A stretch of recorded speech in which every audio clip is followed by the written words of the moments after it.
warahmatullahi wabarakatuh. Kami dari kelompok 3 mata kuliah Sistem Informasi Agribisnis. Sebelumnya perkenalkan, nama saya Rionaldo, NIM E321220009. Perkenalkan, nama saya Ivana Ma'ai dengan NIM E3212243. Perkenalkan, nama saya Sarah dengan NIM E3212238. Perkenalkan, nama saya Putri Indah dengan NIM E3212232. Perkenalkan, nama saya Sania Tumasida dengan NIM E3212220. Kelompok kami akan menjelaskan materi dengan judul Pengaplikasian Teknologi Informasi dalam mengelola informasi kebutuhan konsumen dan aspek bisnis global dari berbagai multimedia. Dalam era digital, teknologi informasi memainkan peran penting dalam agribisnis. Dengan adanya inovasi seperti penggunaan ponsel, aplikasi, dan sistem informasi berbasis internet, pengolahan pertanian menjadi lebih efisien. Tugas ini bertujuan untuk mengeksplorasi penerapan teknologi informasi dalam berbagai aspek agribisnis sesuai dengan indikator pembelajaran yang telah ditentukan. Baik, saya akan menjelaskan pada poin pertama, yaitu Mobile Phones Irrigate Files by SMS, di mana teknologi ponsel kini dapat digunakan untuk mengontrol sistem irigasi secara otomatis hanya dengan mengirimkan SMS. Sistem ini bekerja dengan menghubungkan ponsel ke perangkat kontrol irigasi yang memungkinkan petani menyalakan atau mematikan aliran air tanpa harus datang langsung ke lahan pertanian. Contohnya itu, petani mengirimkan SMS dengan format tertentu seperti irigasi on ke sistem yang terhubung dengan pompa air. Kemudian sistem membaca pesan dan mengaktifkan pompa secara otomatis. Kemudian setelah waktu tertentu atau ketika tanah cukup lembab, sistem dapat dimatikan dengan perintah irigasi off. Kemudian ada manfaatnya. Yang pertama itu menghemat tenaga dan waktu petani. Kemudian mengurangi pemborosan air. Kemudian memastikan tanaman mendapatkan pasokan air yang cukup sesuai kebutuhan. Baik, poin kedua adalah aplikasi mobile phones untuk supply dan disposal of produk.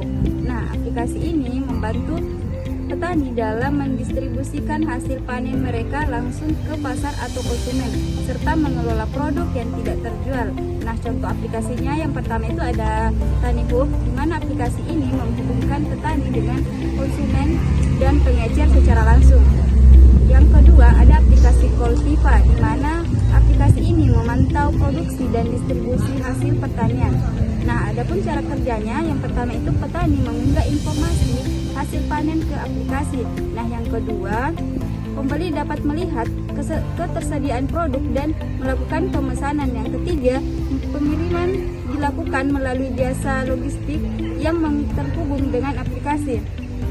Dan yang keempat ada produk yang tidak terjual dapat dikelola untuk diolah kembali atau dijual dengan harga diskon. Nah, adapun manfaatnya, yang pertama itu manfaat dari aplikasi ini, yang pertama ada mempermudah pemasaran hasil pertanian, yang kedua mengurangi ketergantungan pada tengkulak, dan yang ketiga mencegah pemborosan hasil panen. Selanjutnya yang ketiga adalah Remote Micro Insurance untuk mengatasi cuaca ekstrim, yang dimana asuransi mikro berbasis teknologi memungkinkan petani mendapatkan perlindungan dari risiko cuaca buruk seperti kekeringan, banjir, ataupun badai. Adapun contohnya itu adalah Kilimo Salama, yang dimana sistem asuransi mikro yang menggunakan sensor cuaca untuk menentukan klaim otomatis bagi petani yang mengalami gagal panen. Adapun cara kerjanya yaitu, yang pertama, petani mendaftarkan lahan mereka ke layanan asuransi berbasis teknologi. Yang kedua, data cuaca dipantau menggunakan sensor ataupun satelit. Yang ketiga, jika terjadi kondisi ekstrim, misalnya curah hujan di bawah normal dalam waktu yang lama, klaim otomatis diproses tanpa perlu pengajuan manual dari petani. Adapun manfaatnya yang pertama, mengurangi risiko finansial akibat bencana alam. Yang kedua, mempermudah akses petani kecil terhadap asuransi. Dan yang ketiga adalah proses klaim yang cepat dan transparan.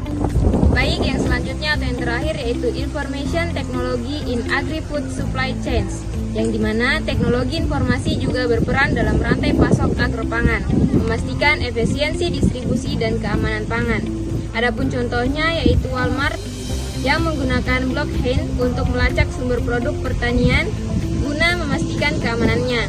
Yang kedua, sistem RFID pada gudang penyimpanan membantu memonitoring stok dan kualitas produk. Penerapan teknologi dalam rantai pasok ada beberapa poin. Yang pertama ada blockchain yang digunakan untuk melacak perjalanan produk dari pertanian hingga ke tangan konsumen, memastikan transparansi dan keamanan pangan. Yang kedua, IoT atau Internet of Things, yang dimana sensor membantu suhu dan kelembapan sehingga produk tetap segar. Yang ketiga adalah Big Data, yang dimana akan menganalisis pola konsumsi untuk membantu petani menanam produk yang lebih dibutuhkan pasar. Adapun manfaat dari contoh yang di atas, yang pertama adalah memastikan produk yang sampai ke konsumen berkualitas baik, mengurangi pemborosan dalam rantai pasok, dan yang terakhir adalah mempercepat proses distribusi dengan data yang lebih akurat. Dari materi tadi dapat ditarik kesimpulan bahwa penerapan teknologi informasi dalam agribisnis sangat penting untuk meningkatkan efisiensi produksi, distribusi, dan perlindungan terhadap risiko.